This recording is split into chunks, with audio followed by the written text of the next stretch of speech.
Going to be all right, Kansas City. We're going to be just fine. Good morning as we put a bow on, listen, a great season for the Chiefs, just not ending the way any of us wanted to, and certainly not ending in the fashion anybody thought it would, which was an absolute demolishing by the Philadelphia Eagles. Kansas U.S. Senator Roger Marshall is here. He was on Air Force One going to the game with President Trump, and he joins us to talk about that, the game, and more on KCMO. Good morning, Senator. How you holding up there? Oh, Pete, I almost couldn't do the show this morning. I'm so down. But I appreciate the positive words, and we'll just have to lean on each other. And, on the other hand, there are certainly things way more important than this, and you don't have to go any further back than a week and a half and remember how many people we lost on the plane crash. So, look, this is entertainment. It was, like you said, we were demolished. There's no excuses. Hats off to the Philadelphia Eagles, and I'm going to enjoy whatever John Fetterman makes me wear this evening and tomorrow around the Senate. I'm not sure whether it's a cap or a hoodie or what he's got for me. So we'll be mourning for a day or two here, but the sun will rise again soon. So John Fetterman, of course, a Pennsylvania U.S. Senator, you had a bet with him. So you're going to have to look like Fetterman and wear, gym shorts and an Eagles hoodie into the Senate, or what's going to happen here? Well, I'm not going to wear gym shorts and a hoodie into the Senate floor, but I will wear it around the Senate. Let's put it that way. I'm not going to wear shorts, but I'll wear an Eagle hat, and I'm not sure if he's got the hoodie for me or not. Whatever he gives me. I was scrambling yesterday thinking I needed a triple XL Chiefs hoodie, and as it turns out, I didn't need to find one after all. Oh, man. Well, you did get to fly in Air Force One yesterday, so I imagine, that was one of the bright spots of the day yesterday. What was that like, and how are things going with President Trump as, you spent some time on that flight yesterday with him going to the game?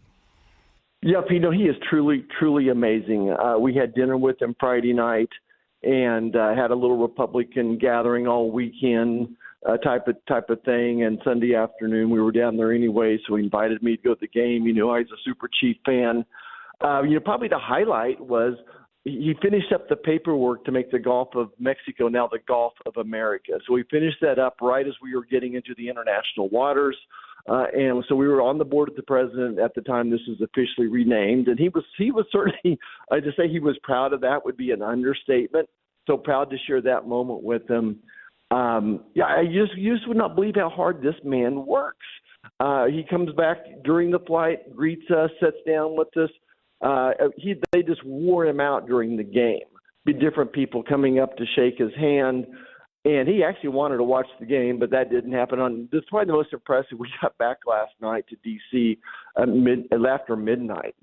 And he came back and sat down with us again and visited for 20 or 30 more minutes. I just don't know where he gets the energy to do this, but it's certainly an honor to be on Air Force One and share that time with some other senators as well as President Trump. So when you got back early this morning to Washington, D.C., and he calls a little powwow, is he looking for feedback on things? Is he sharing ideas? What does that conversation at midnight go into after the Super Bowl? Well, in 20 minutes, President Trump can cover about 40 different topics. And I think it's more of a just visiting that we're family now, appreciate, all the different things. He certainly says, thank you 20 different times in different ways for us supporting him and the agenda, the bigger picture. So we covered a host of topics, but I think more I would pick, picture like sitting down with a cup of coffee, you and a group of friends, and that's very much what it feels like, very informal at that type of a setting. So what do you think's coming down the pike this week then? Is there something we should be keeping an eye out for? Because as you noted, the guy's moving fast in these first few weeks. I mean, we're getting multiple news cycles every single day from President Trump. Yeah, so hang on. Let me think through that. So we will hopefully get Bobby Kennedy and Tulsi Gabbard across the finish line this week. We're going to come out with a budget resolution in the middle of this week. I'm on the budget committee that's going to move that reconciliation process forward to give him the money to continue to build the wall and get these criminal aliens out of the country as well. He said keep an eye on the Department of Education this week I'll just say that. Trying to think what else, but I think those, Elon's still busy at work, so he told us a couple of Elon's projects, but I think I'd keep an eye on the Department of Education. And look, nobody will go unscathed. The bigger your budget, the bigger the opportunity. Waste, fraud, abuse, and incompetence is out there. Remind your listeners, Pete, that last year the Government Accounting Office said the United States government issued over $250 billion of improper payments. $250 billion alone. So there's a lot of fraud, waste, abuse, and incompetence that we need to clean up, and they're hard at work. Wow. Okay, so Roger Marshall's on KCMO. So with that, take me through then, with everything that DOJ is doing and looking under the hood of every major bureaucracy, how much of this can actually happen versus getting caught up in the courts and then needing congressional action to make this stuff permanent? What is that like? Because I think a lot of people are liking it, myself included, but wondering if it can stick and if it can be implemented quickly. What is your understanding of that? Yes, all the above. I think that things that were done with an executive order before, like USAID was done by an executive order, I believe President Kennedy back in 62. So I don't see how anyone can stop him from moving it back under the Secretary of State's auspices and going through that budget as well. I think whenever it's waste, fraud, and abuse, that should stick, absolutely stick. I don't think that the president can go down and just say the Department of Education is done, but I think he can pause things like that and allow us to have an accountability. So if it's been signed into law, he's not going to be able to reverse that law.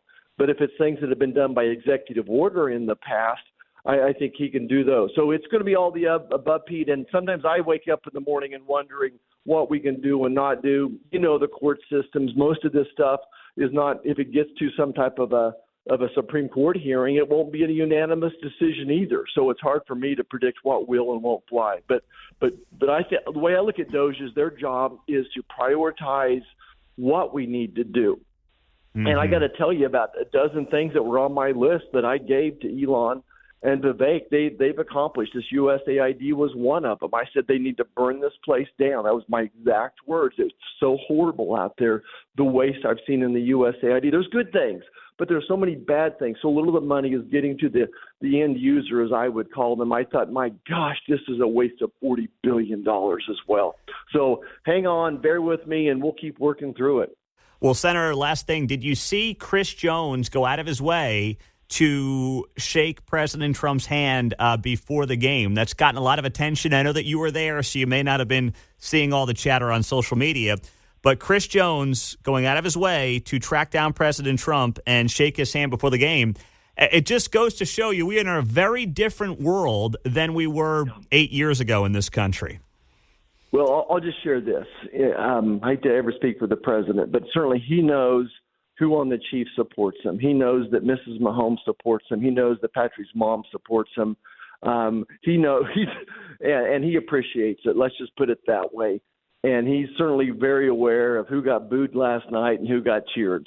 So we'll stay tuned. All right. Well, we're always looking forward to that. And we appreciate the insight, Senator Marshall. Thanks for being here, and we'll look for you in the Eagles hoodie at some point this week. All right, Pete. Thanks so much. Hang in there, Kansas City. We'll get through it. We will. We'll be back. Roger Marshall on KCMO Talk Radio 95.7 FM. Streaming this morning at KCMOTalkRadio.com. And, of course, also on your Alexa or Google Home.